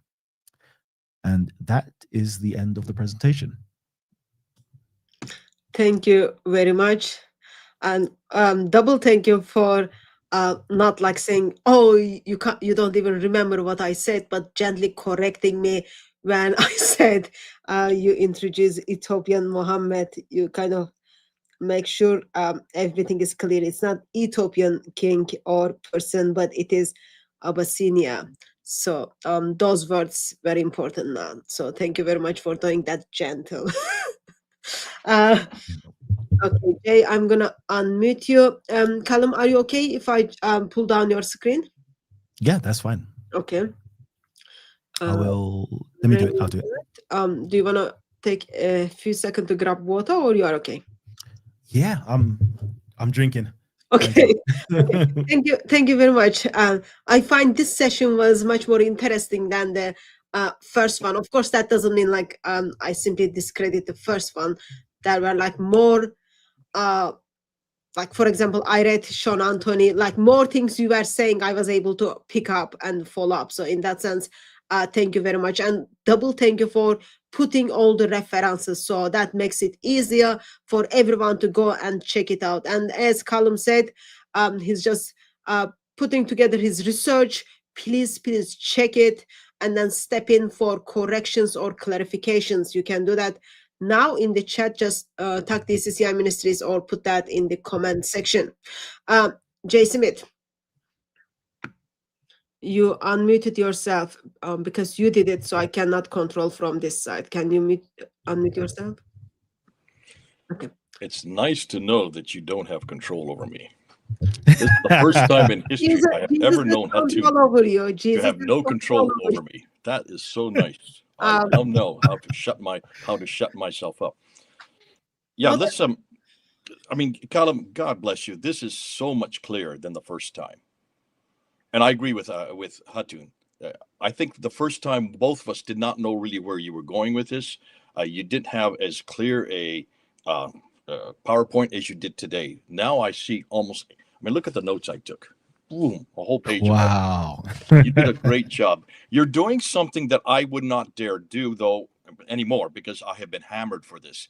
And that is, you're trying to fill in the gaps of, okay, if there is a NOMO, which we're called now, that's the name they're giving us. Then where is the Yesmo? You know, where is the Muhammad of history? That where did this Muhammad come from? And you're daring to do that. And this is something that you need to be careful of. You will get hammered on this. Dr. Patricia Corona did this with Hagerism back in 1977, when she took all the facts that she had put together, and that she tried to write a book with Michael Cook, Dr. Michael Cook, on how she felt Islam then began, and has been dismissed in academia for that one book. Without realizing, look at the footnotes. Almost every page of her book has footnote. Half the page is a footnote, and the other half is just how she interprets it. It's nothing more than her interpretation of what all the research that she's done is there. And the footnotes are brilliant because they're so full, packed, like you've just done here. So I'm thankful that you've not only put the quotations up there, you've also put the sources from where those quotations come from. Is there any way that we can get your PowerPoint? Yeah, I can send that over to you. Okay. You mean And if anybody else wants it, just email me at kalam@live.co.uk, kalam@live.co.uk, and I will send it off to you. We'll put it up on fandercenter.org. That's where we're putting all these PowerPoints. We'll stick it up there because people need to see where you're quoting, where you're sourcing from. This is the beauty of what you've done, Kalam. You've actually gone and said, listen, it's not just my opinion. This is not just what this feels good. I want to try to find who this guy is. You've actually said, this looks like there was a character here. Now, here's a little bit. I'm going to ask you a few questions that you need to help me with. You kept on saying Ibn Ishaq, Ibn Ishaq, Ibn Ishaq. Would you stop doing that? Let me tell you why. There is no Ibn Ishaq. Okay, Jay, just a second. He is using the Islamic sources, and according to Islamic sources, yes, they have got the copy or not the copy. They've got a book. They say, okay, this is from Ibn Ishaq, Ibn Hisham. So, like, you've just walked into the very reason why I'm telling you not to do that. We have nothing from Ibn Ishaq. Oh. No Muslim would, not even Muslims would agree with that. It's Ibn Hisham. Please say Ibn Hisham. Don't use Ibn Ishaq anymore. There is nothing written by Ibn Ishaq. It's what Ibn Hisham has given us, and he's another 70 years later. That would help this whole narrative, because you need to. You're walking into the trap. Let me just make a point. So, he's speaking to people who are familiar with that material and how that material is used. In that sense, I think it makes sense, like how he communicates. Okay. I'm just looking from the practical reason. Like, if you go to the Muslim and then say, "Oh, this is from Ibn Hisham," they're just going to say, "Oh no, what is that?" So he needs to kind of spend time to unpack it. Anyway, we don't need to debate on that. But we're not going to debate on that. I think we need to change that narrative for the world. Hatun is right. There are people that are the novices. They will think, who are we talking about? But most scholars, and you are talking to scholars on this. This is an academic exercise you're doing. Almost all scholars know that this is Ibn Hisham. Okay. Now, next thing is, you're saying that you refer to it 2 or 3 times that Muhammad, the Muhammad of the standard Islamic narrative, sent a number of his people down to Abraha, to King Abraha, into Abyssinia. And you brought this up a few times. Do you really believe? Now, that, of course, is from the standard Islamic narrative. That's what they say. They went down to Abyssinia. And you corrected that and say that Abyssinia is not Ethiopia. It's actually the Himyarites. And the Himyarites, as you well know, is the Hadramaut area, which is today's Yemen. Just call it Yemen today. Do you still believe that when the standard Islamic narrative says they went down to Abraha, the king at that time, can you now see how that even invalidates that story, because Abraha died in 561? Yeah. So bingo. So they say that they sent him to the Negus, so an Ethiopian king. It's a completely So it's anonymous not Ethiopian Abraha, king. it's someone that comes It's after Abraha. they don't even say that. They just say it's an anonymous Ethiopian king. Like, we don't know who this individual is. Okay. The only way we can find this individual is look at his biography. What are the details? What are the informations? What are the data points that they've written down about this particular anonymous king? And now we have those data points. How can we go into history to find this particular king? Did he even exist? Is that person in history? Yes or no? And in doing so, we've actually discovered that, first of all, when they're talking about Abyssinia, it's not Ethiopia. So we could be looking over in Ethiopia, the coins, the history, and we won't find anything, anybody that fits that biography. But then we realize that, no, it's not actually Ethiopia, mainland Africa. We're talking about Abyssinia. And who fits that narrative? Who was sold into slavery and became a king? Who was the person that is, widely known as a just and righteous king from various different literature points? We can find it all throughout. Abraha is. Who is the person that was had this Christological shift that his people revolted on, who people said that, you're not calling, you used to basically call Jesus the Son of God, but now you're just calling him a creature. He's just the Messiah to you. We see all of these things point directly back to Abraha and his inscriptions and what we know about him. Let me just say, I got hammered. A few people hammered me on the notes for interrupting at that point. The reason I interrupted you is because you need to get that date down there. Make sure when you're talking about Abraham, this is 530 to 560, proving your point. That proves your point. Make sure you say that from the get-go next time, because we had no idea. We assumed that this Abraha was someone. I do know, but many people would assume that this Abraha was someone there at the time that Muhammad was living, especially between the period of 610 and 632. And you're saying, no, this guy lived in the century before. So yes, that already shows that the Islamic narrative is failing again historically. And which is a brilliant point. And we need to keep reminding the point of people is the standard Islamic narrative makes this mistake over and over and over again.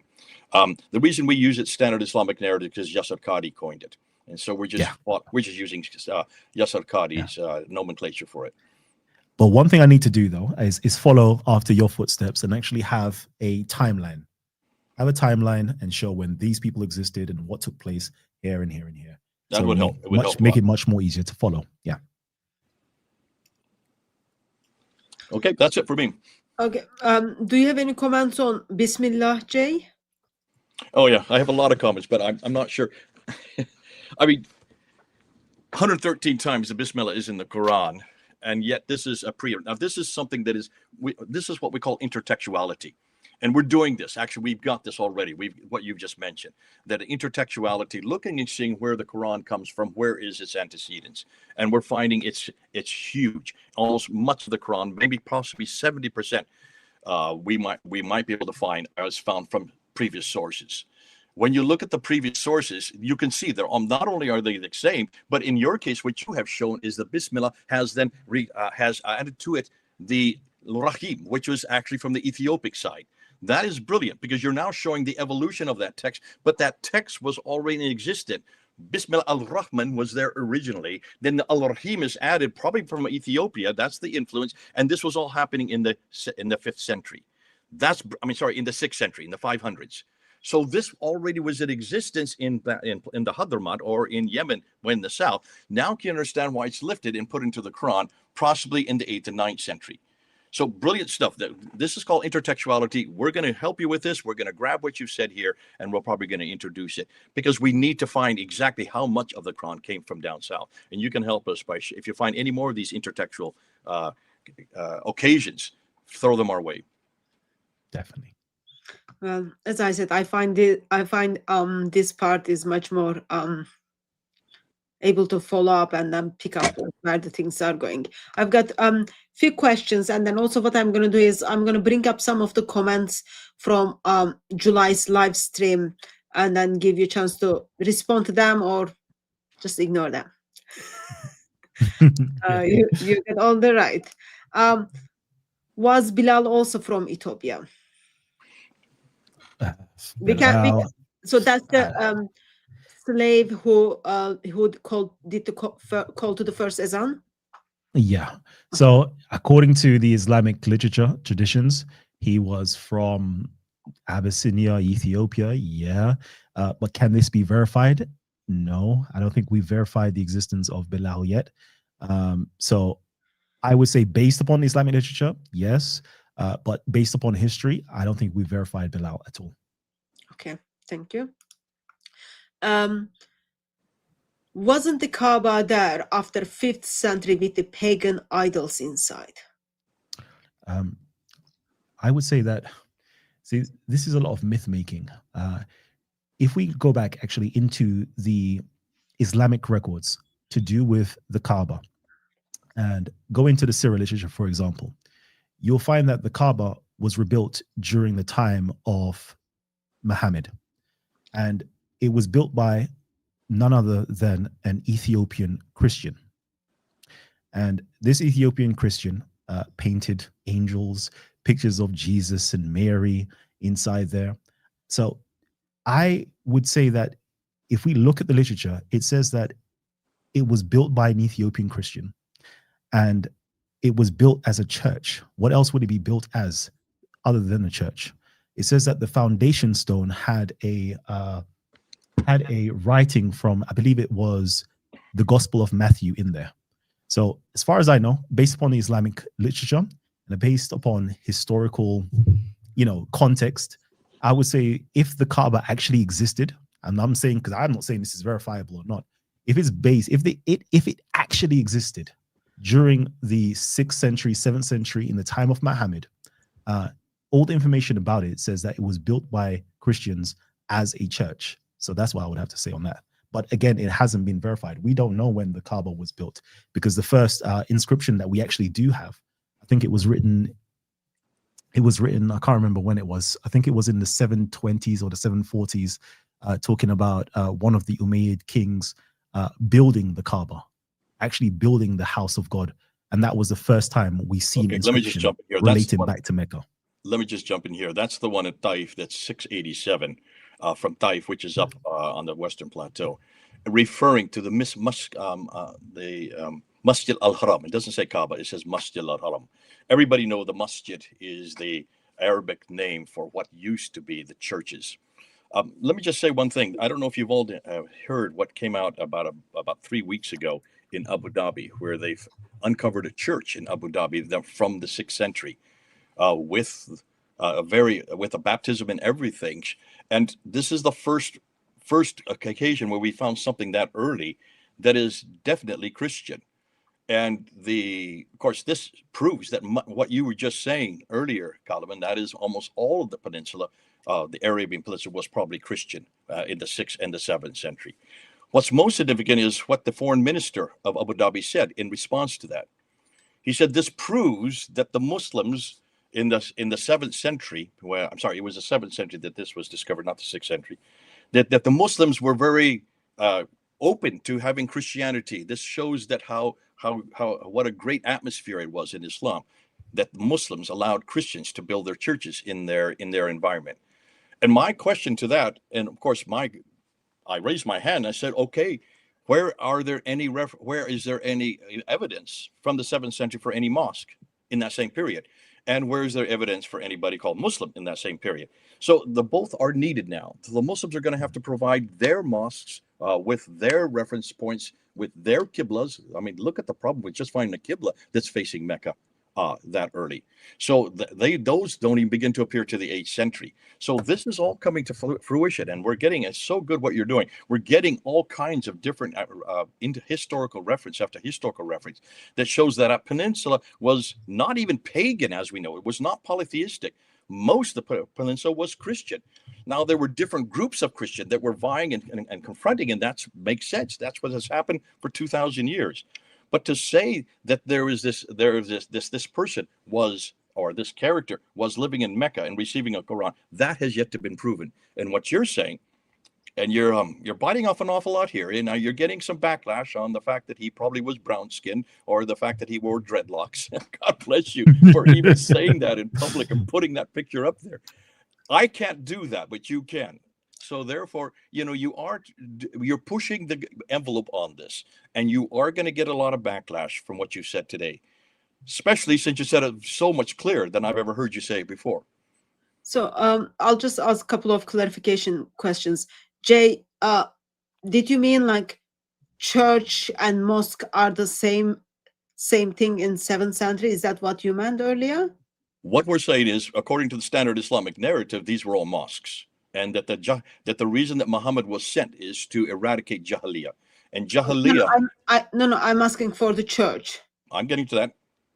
You can keep interrupting if you want to, but let me speak, okay? So you have the Jahiliyyah that Muhammad was sent to introduce, eradicate what Jahiliyyah, which is considered in Islam to be ignorance.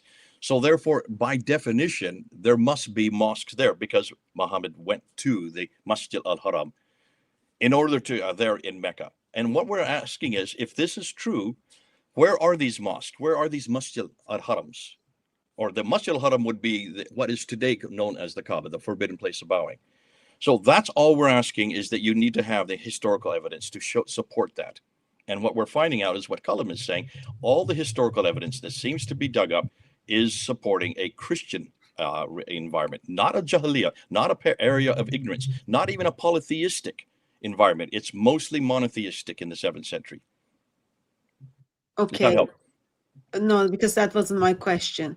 So you don't mean mosque and the church are the same thing in 7th century, right? I'm saying that they're all churches. There is no mosque. If there was a mosque, how would you identify? It would have to have a mihrab. None of these have mihrabs. Mihrabs are introduced much later. If it was a mosque, it should be facing Mecca. None of these are facing Mecca, not in the 7th century, not one of them. They're all facing either Petra or Jerusalem, but mostly Petra, way up in the north. Christians and Muslims use separate worship places. Kalam, would you have access to the sources you mentioned as Kaaba was the place of worship for Christians, like as church? Do you have access to that? Or? Okay.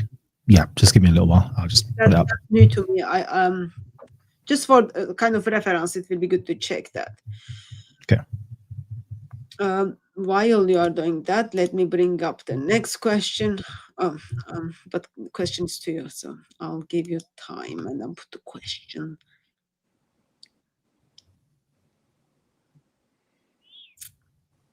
So next question is about Tawhid.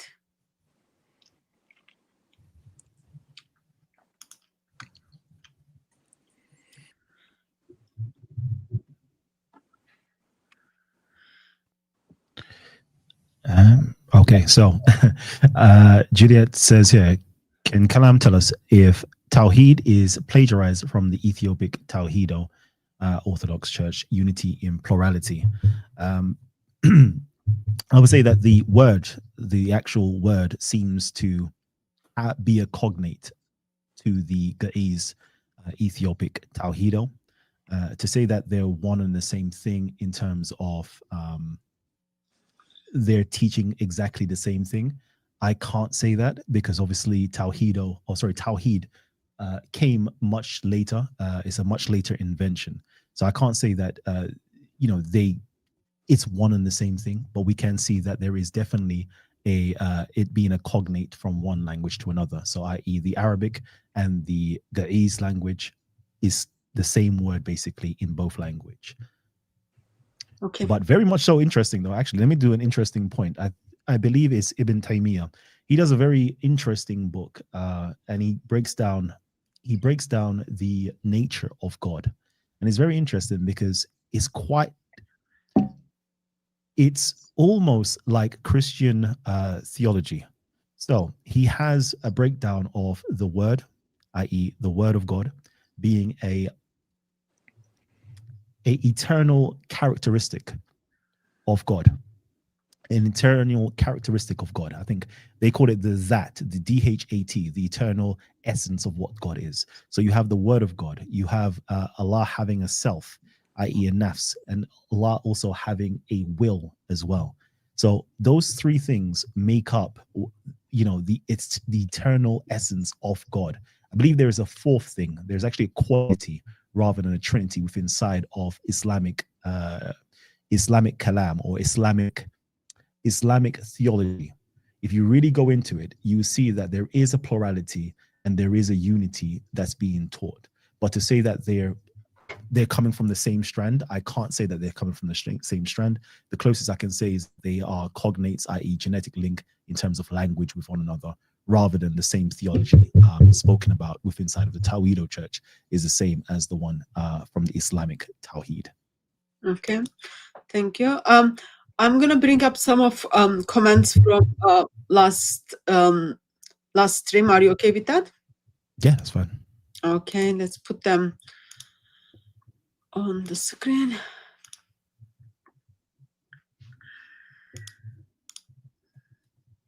Okay, I simply took a screenshot of them this morning. So, son of the bitter herbs, that's something you talked about it last time. Son of the bitter herbs are referring to the Jewish people enslaved in Egypt, for sure. After Jesus' ascension to heaven, most Jews were scattered around Arabia. Bitter herbs symbolize the bitterness and suffering they endured during their scattering after the Roman Empire destroyed the temple. But early sources we have for inhabitants of Arabia refers to the goddess Alat. Probably this goddess was goddess of Arabia Peninsula. Any comment on this? Okay, bitter herbs. I would say that within inside of Southern Arabia, the Kinder tribe definitely, as well as other Arab tribes, were Jewish. To say that there is a connection between the bitter herbs and this whole concept here of the Jewish bitter herbs, I can't say. I've never seen anything that indicated as such, but it's possible. But as far as I know, the bitter herbs is speaking specifically about a particular plant that was eaten by these Abyssinians and did start to be propagated once the Abyssinians actually, conquered and made the expedition over Arabia. Okay. So as you are going through sources stuff, have you come across anything linked with Alat, Al-Manat, Al-Uzra?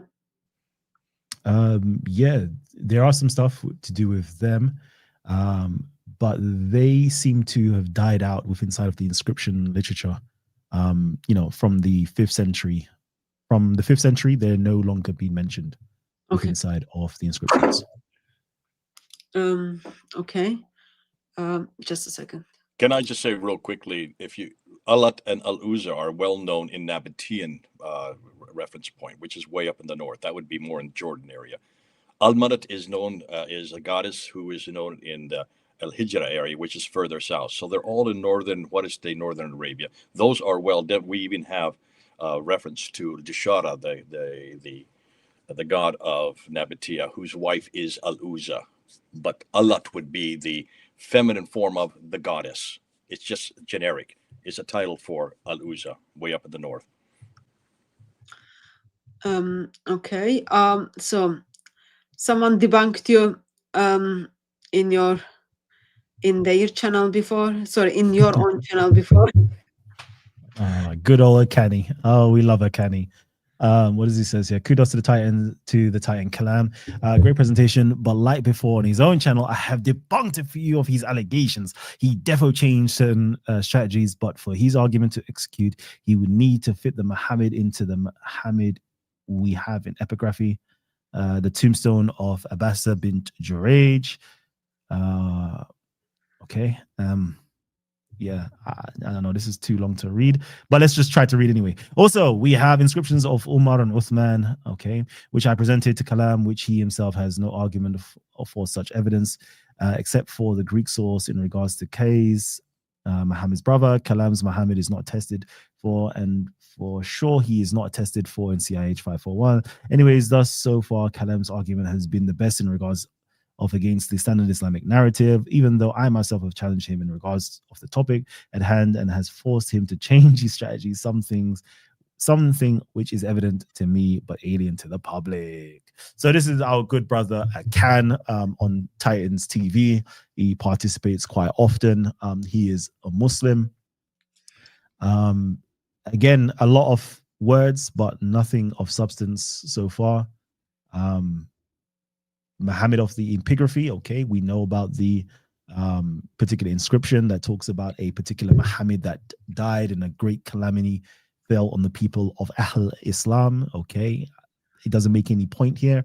And he talks about the Uthman and Umar inscription, which he is found on the Islamic Islam web. I can't remember the Islamic web. I think Mansour runs that page. Islamic Again, awareness a whole website. Islamic awareness. So he doesn't like run a it. whole. He doesn't run it. Just so you don't get him all upset with that. So yeah, a whole lot of nothing, to be honest with you. I don't know. There's just a whole lot of nothing, because there's a whole lot of nothing. That's about as much as I can say. Kalam, we're going to deal with each one of those inscriptions, so don't worry about it. We now know the dates for them, and they're not at all. They're not at all the same time period as the 7th century. They're much later. Yeah. Okay. What about this one? Okay, from Gakida. It says here, 2 interesting things I took away from this video was the idea of blackness within the Himyarite kingdom, and what does it mean to be Habesha really is complex. Some Ethiopians will tell you they're mixed with Yemeni or Afro-Arab because of history. They'll say Habesha means mixed, essentially, but I think considering the kingdom in its entirety as a black or African kingdom may be reaching, do modern day Ethiopians even consider themselves black or even African in the sense they associate themselves with the rest of Africa or even African descendants of slavery like Titans TV, I assume? Anyways, I think it's correct to say that the South Arabian Kingdom, Abyssinia region, was ruled by a black Ethiopian king. Maybe that's the greater point. A black man ruled the Arab world first and united them under one church or Christian belief before Muhammad of the later Islamic narrative, but the people at the time living in the region historically might have been a mixture and considered themselves Arabs or lack of a better word, maybe because their native language or culture being distinct from that of those who they were conquered by.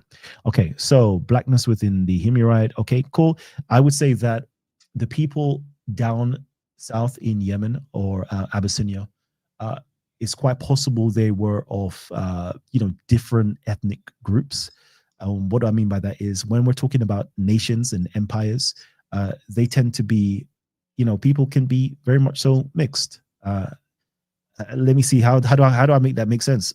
I am a Caribbean person with Nigerian heritage, living in Britain, who considers themselves to be British.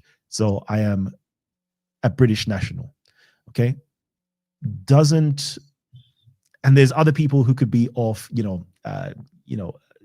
white complexion. There's other people who could be of brown complexion and so forth, could be a part of a nation, and they don't necessarily have to be indigenous to that particular land. We know that a lot of people were traveling into Yemen, into Najran, into all these different areas from Ethiopia, from Sudan, from further down south as well. Further up north, the Greeks, the Romans, the Egyptians. There's a lot of people that actually came over into Arabia to do, Persians as well, even Persians as well, who came over, so they would have assimilated and mixed in with the indigenous population. So to me, I don't really harp on this color and complexion thing, because I understand that, you could be any complexion and color and ethnicity, but you can still belong to a nation and be proud of being a part of that nation as well. Okay. Are you planning to share something on the screen? Oh, yes. There you go. You've asked for it. So I am sharing it to do with the Kaaba. Okay. So over here, we have, this is from the Ibn Isak's narrative, and it shows you that a particular, it says here, it's a Copt in this account, took certain materials and built the church. But let me just quickly go over here, which is the very much so interesting bit. And it says here, okay, Layth Abu Sulaiman alleged that they found a stone in the Kaaba 40 years before the Prophet's mission. If what they say is true, containing the inscription, it says here, he that soweth good shall reap joy. He that soweth evil shall reap sorrow. Can you do evil and be rewarded with good? Nay, as grapes cannot be gathered from thorns. And the author here has put a little footnote at the bottom. And it says here, a strange place in which to find a quotation from the Gospel of Matthew 7:16. So it's very interesting to see that, the Kaaba being rebuilt, the foundation stone was that of Matthew 7:16. Again, I'm not saying this is historical. I'm just simply saying what the Islamic literature has to say. The Islamic literature literally says that it was a Christian, in some places a Copt.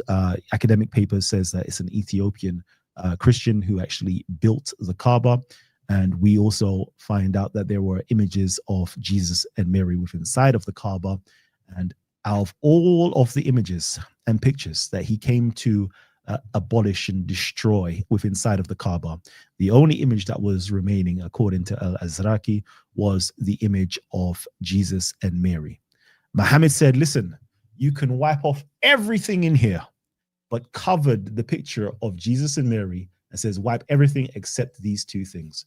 Okay. And interestingly enough, if it wasn't for the attack of the Umayyads, al-Hijaz, on al-Zubair, this is like a counter caliphate. If you go back into history and learn about it, if it wasn't for that attack and the destroying of the Kaaba, up to today, we would still have that imagery of Jesus and Mary inside of the Kaaba. Can you imagine? I always say, like, imagine how powerful that imagery would be. Imagine if the Muslims themselves, they talk about, we follow the Sunnah of Sallallahu Alaihi Wasallam.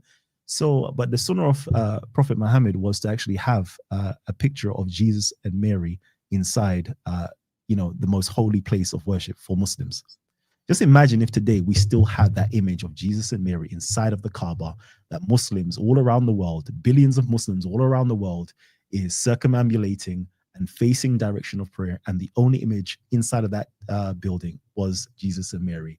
That would be such an amazing thing, because that will let you know that it was really a religion of Christianity that was being preached and taught.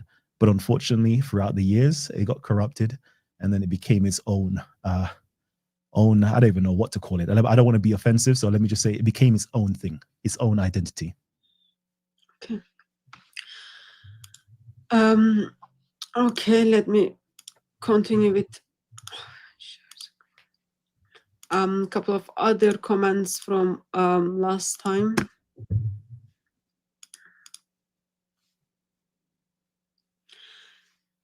So, can it be the Mecca was a desert chapel, maybe King Abraba, which later was corrupted into made by Abraham?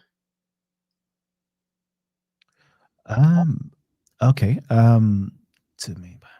Okay. Mecca was a desert chapel. Okay. See, for me, I don't know the whole Mecca story, right? I don't know. I really don't know with that, because for me, I haven't found anything to verify, number one, Mecca as a place and the Kaaba to existed during that 7th century. Now, I'm not saying it's impossible for these things to have existed. I'm just simply saying that I haven't found anything to verify it. So I don't really like to talk on it too much, because it's like, I can't verify it, so therefore it's not historical. I can only tell you what the Islamic literature says about Mecca. But is it possible that King Abraha built, a chapel out there? It is possible. We find, again, in the life and works of Saint Cregentius, we find that various different places, churches and chapels were actually built all throughout Arabia. Could the Kaaba have been one of those places? It's possible, but I don't have any evidence. I don't have any evidence to say that it was. Okay.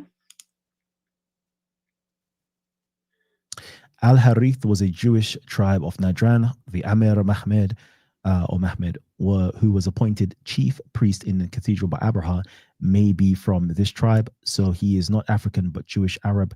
Abraha is playing smart politics by sidelining the Himyarite Jewish noble family by appointing Najran Jewish men to get a strong foothold. No, I wouldn't say that al-Harith. There was a particular al-Harith, which is the martyrdom. I don't know if you guys read it.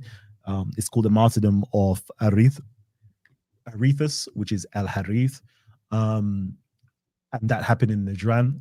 That al-Harith and the other al-Harith, which was the grandfather of the Abyssinian Empire, Muhammad. No, those are two different al-Hariths completely. The other al-Harith and the Muhammad of the one that I'm talking about seems to have originated from the Kinda tribe, rather than Najran and al-Harith from that side. So it's two different groups of people we're talking about. Okay. I'm gonna stop here because it's almost 9. I'm gonna stop here.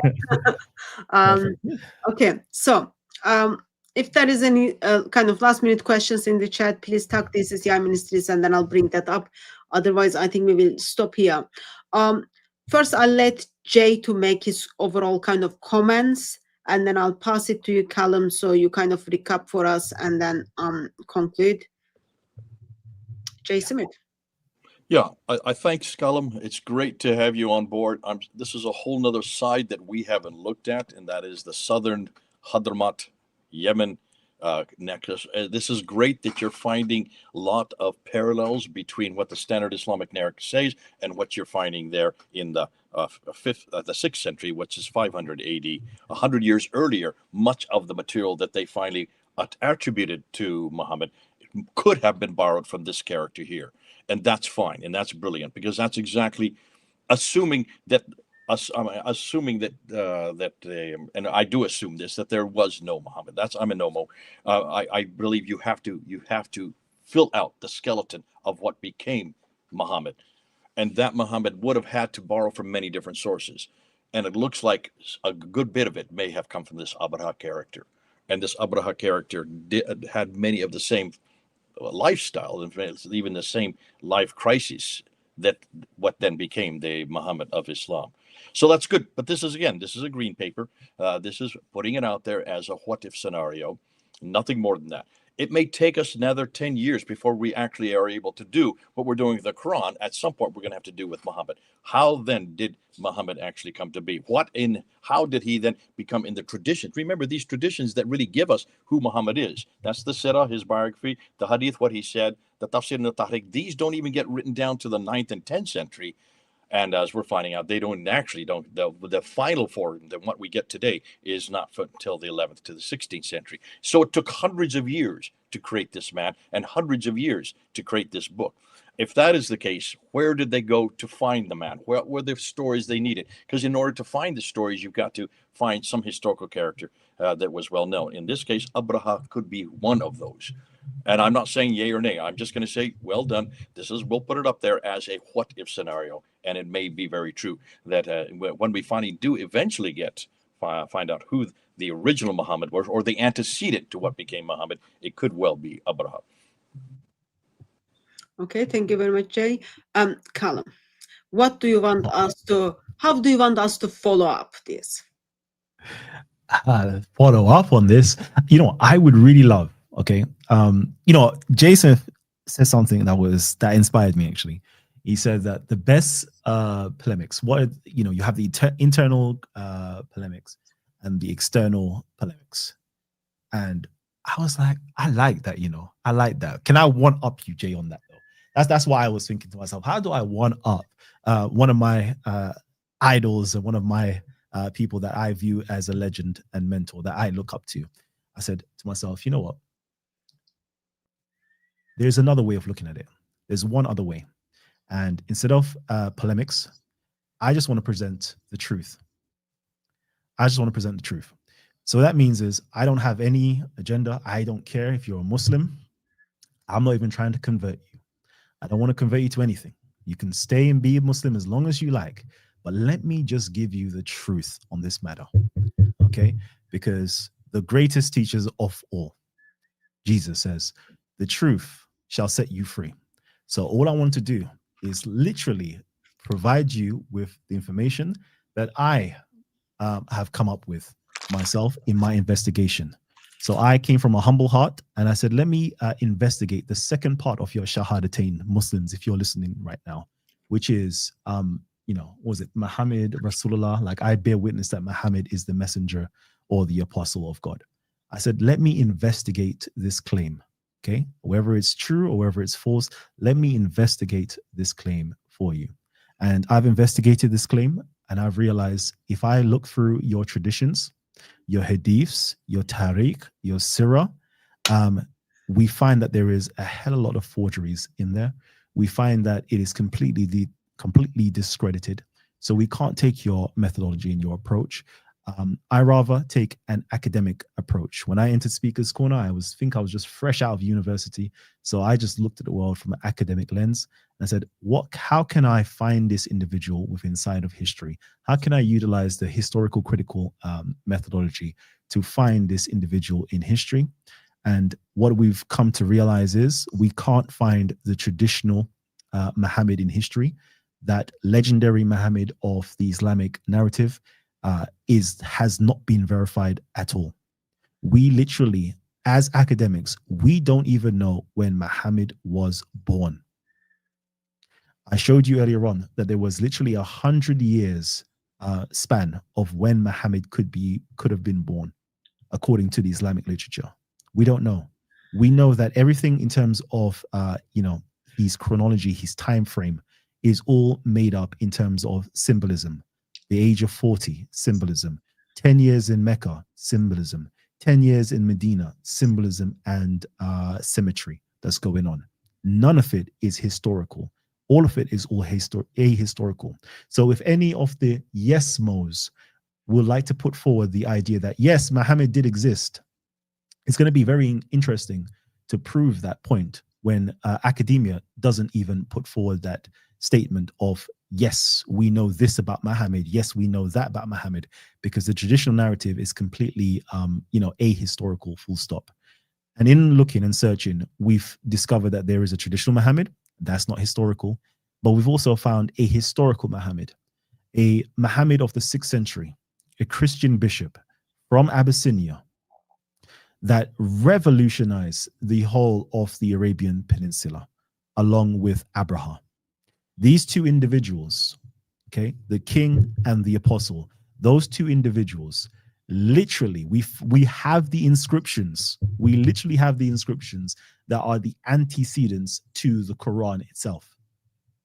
We have the inscriptions of, the Bismillah, the very first lines that you find within inside of your Qurans, Muslims. We find that with this 6th century Muhammad. We find it there.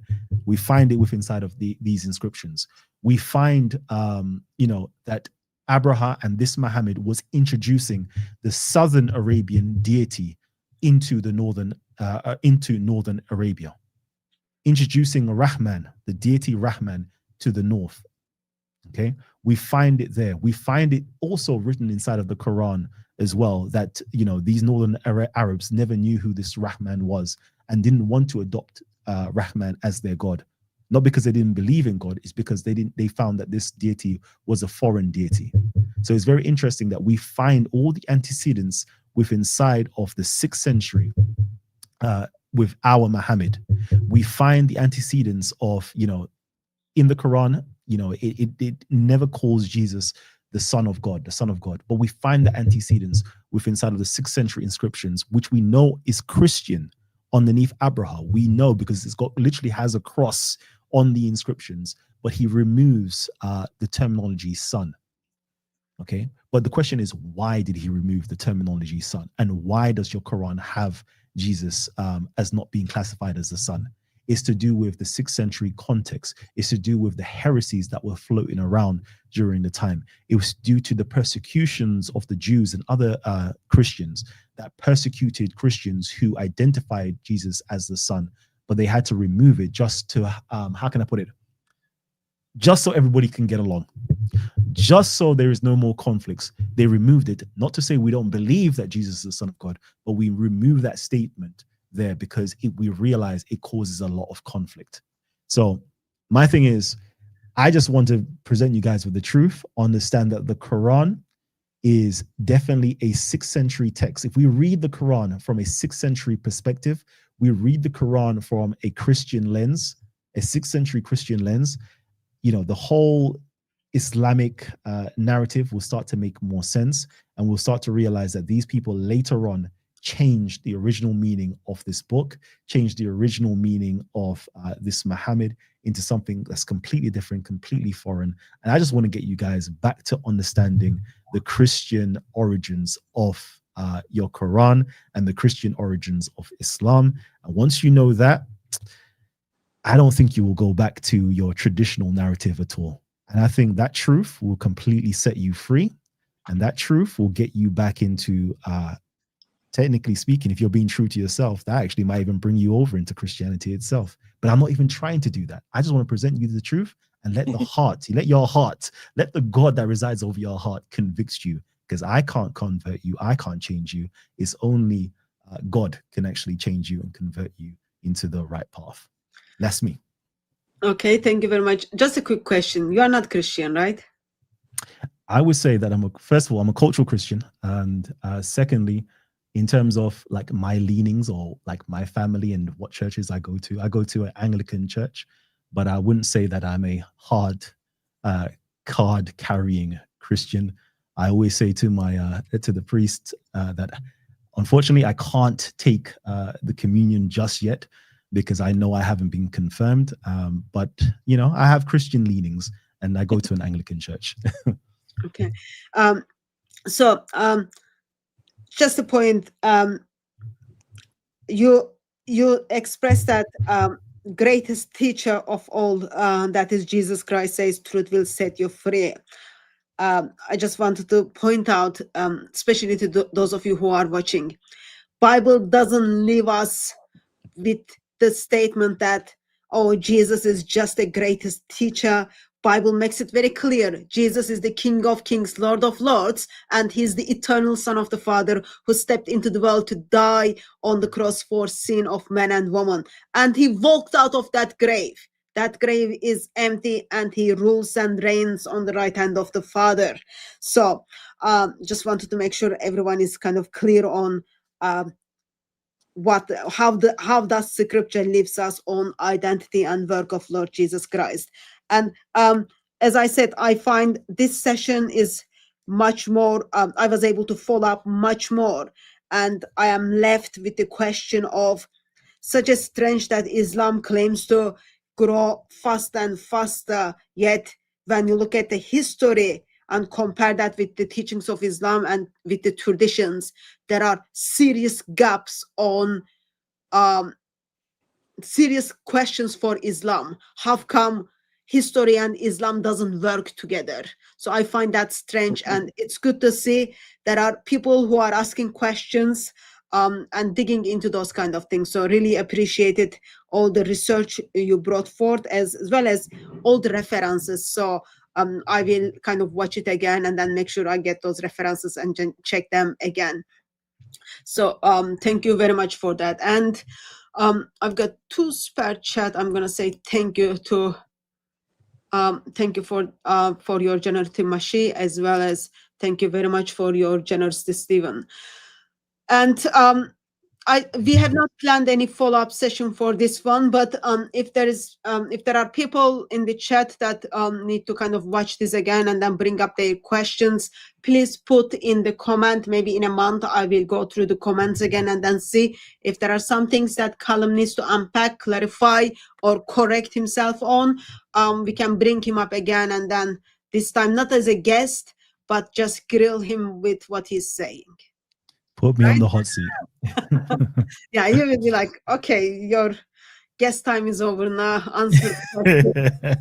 He's the opposition. So we will probably do that. Thank you very much for both of you joining me and making this live stream go. It's been like literally 2 hours, and it's after 9 p.m. here. And thank you very much, everyone who joined us in the chat as well. As Kalam said, if anyone wants his PDF version, his PowerPoints, please email him or email DCCI Ministries, Hatun at DCCI Ministries. We can pass that to you. God bless you until we see you again.